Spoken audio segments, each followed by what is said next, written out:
अस्सलाम वालेकुम। आप देख रहे हैं आईना और मैं हूं मोहम्मद ताहिर। हज़रत ईसा अलैहिस्सलाम से कमोबेश 550 साल कबल चीनी मुफक्किर व मुअल्लिम कन्फ्यूशस से उनके शागिर्द ने पूछा कि एक हुकूमत के लिए क्या क्या चीज़ें ज़रूरी है। कन्फ्यूशस ने जवाब दिया, एक हुकूमत के लिए ज़रूरी है कि खुराक काफ़ी हो, फ़ौजी साजो सामान काफ़ी हो और लोगों को अपने हुक्मरानों पर एतमाद हो।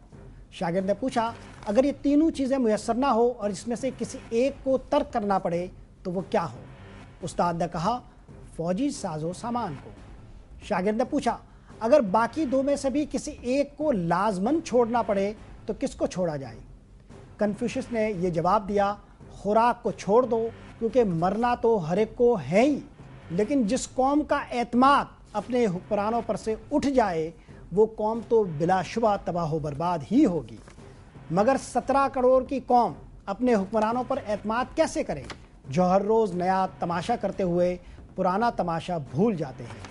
18वीं तरमीम के ज़रिए आइन की मुख्तलिफ शिकों की जराहत करने वाले अराकीन में से बेशतर वही है जो जनरल ज़िया के दौर में उसे आइन का हिस्सा बनाने के लिए वोट दे चुके थे। अफसोस, ऐसे किसी एक रुकने पार्लिमान ने भी अपने इस शर्मनाक माजी पर माजरत तो दरकिनार इजहार अफसोस तक नहीं किया। पार्लियामेंट के मुश्ताक अराकीन ने बीड़ा तो ये उठाया था कि वो 1973 के आइन से जनरल ज़िया और जनरल परवेज़ मुशर्रफ की आमिराना फ़ौजी तजावुज़ात को पाक करेंगे, मगर इससे फ़ायदा ये उठाया कि चुपके से सियासी जमातों में अंदरूनी इंतखाबात की पाबंदी का ख़ात्मा कर दिया। यूँ पार्लियामेंट के 278 अराकीन ने इस शिक को ख़त्म करके शख्सी हुक्मरानी को तवानाई बख्शी, मोरूसी सियासत के हक़ में वोट दिया और सियासी जमातों पर ख़ानदानी गलबे को एक हक़ के तौर पर तस्लीम किया। अब सियासी जमातों के जमहूरी बादशाह अंदरून जमात हर ख़दशे से आज़ाद हैं। उन्हें 18वीं आइनी तरमीम के ज़रिए यह हक़ मिल गया है कि वो अपने ही किसी मुंतखब रुकने पार्लियामान की रुकनीत भी ख़त्म करा सकते हैं। जमहूरी बादशाहों के हाथों में पॉलिटिकल पार्टीज़ एक्ट का कोड़ा भी मौजूद है जिसे वो हर उस रुकने असेंबली की पीठ पर बरसा सकते हैं जो उनसे इख्तिलाफ की जुर्रत करे। 1973 के आइन को अब 37 बरस होते हैं, जिसमें से वो 20 बरस आमरीत के ज़ेर साया रहा। 18वीं तरमीम के कंधों पर से माजी के 20 बरसों का ही मलबा नहीं था, बल्कि 17 करोड़ अवाम के मुस्तकबिल की फरियाद भी थी। जब 280 शिकों पर मुश्तमिल आइन की लगभग 100 शिकों की चीरफाड़ हो रही थी तो मुमलिकत खुदादाद पाकिस्तान में पाए जाने वाले हकीकी मसाइल पर बुनियादी नौइयत के फ़ैसले क्यों नहीं कर लिए गए? 18वीं तरमीम में जिन अहम नुकात को नज़रअंदाज कर दिया गया, मुबस्सिरीन सियासियात और माहिरीन आइन बजा तौर पर उसकी निशानदेही करते हैं। मसलन सदर वफाक की अलामत है तो उसकी जमाती वाबस्तगी पर कोई आइनी पोजीशन होनी चाहिए। उर्दू मुमलिकत खुदादाद पाकिस्तान की कौमी ज़बान है, इसको दफ्तरी ज़बान बनाने का मामला फिर लटका दिया गया। दस्तूर में मौजूद इस्लामी दफ़ात पर पहले से मौजूद तरामीम को बेहतर बनाया जा सकता था। गैर मुल्की मुदाखलत पाकिस्तान का सबसे बड़ा मसला है।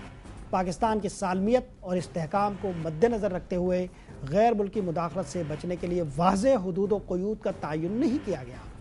कंकरेंट लिस्ट के ख़ात्मे पर ढोल ये पीटा गया कि सूबों को ज़्यादा हुकूक मिलेंगे, मगर नाराज़ अनासिर का एतमाद नहीं जीता गया और पहले से मौजूद सूबों के हुकूक पर भी अमल दरामद नहीं हो रहा, तो अब ज़्यादा हुकूक कैसे फराहम हो सकेंगे, इसकी कोई वजाहत नहीं। तमाम की तमाम तरामीम माजी की गलतियों को ठीक करने के लिए थी, इसमें मुस्तकबिल के तकाज़ों को मलहूज़ रखने की कोई झलक नहीं मिलती। मसलन खैबर पख्तूनख्वा पर इत्तिफाक किया गया तो किसी बड़े डैम पर इत्तिफाक क्यों हासिल नहीं किया गया? पाकिस्तान में दहशतगर्दी एक बड़ा मसला है, इस पर सिरे से गौर ही नहीं किया गया। तवानाई के बहरान, अमन व अमान, बेरोज़गारी, महंगाई जैसे बुनियादी अवामी मसाइल लायके तवज्जो ही नहीं समझे गए। आम आदमी की पार्लियामेंट में नुमाइंदगी की राह में असर रुकावट जागीरदारी ढांचा है। इस फ्यूडल स्ट्रक्चर को ख़त्म करने के लिए कोई पेशरफ्त नहीं हुई। दुनिया भर की जमहूरियतों में एग्जीक्यूटिव्स पर पार्लियामेंट की मौसर निगरानी होती है, लेकिन पाकिस्तान में वज़ीर आज़म बादशाह सलामत हैं। वो तमाम बड़ी और अहम तकर्रुरियों में तनहा फैसलों का मजाज है। इस अख्तियार की मौसर और मोतबर निगरानी का बंदोबस्त नहीं किया गया। पाकिस्तान के सबसे बड़े मसले करप्शन पर काबू पाने के लिए कोई हिकमत अमली वज़ा नहीं की जा सकी। अदलिया की आज़ादी को महदूद करने का तासुर भी बरकरार रहा। ان تمام مسائل کی موجودگی میں 18ویں ترمیم کی منظوری سے قومی زندگی پر خوشگوار اثر پڑنا تو بہت مشکل ہے، مگر کچھ تنازعات کا سر اٹھانا بالکل یقینی لگتا ہے۔ 18ویں ترمیم کے بعد کے اس منظرنامے کو اپنے ماہرین کے ساتھ زیر بحث لاتے ہیں ایک وقفے کے بعد۔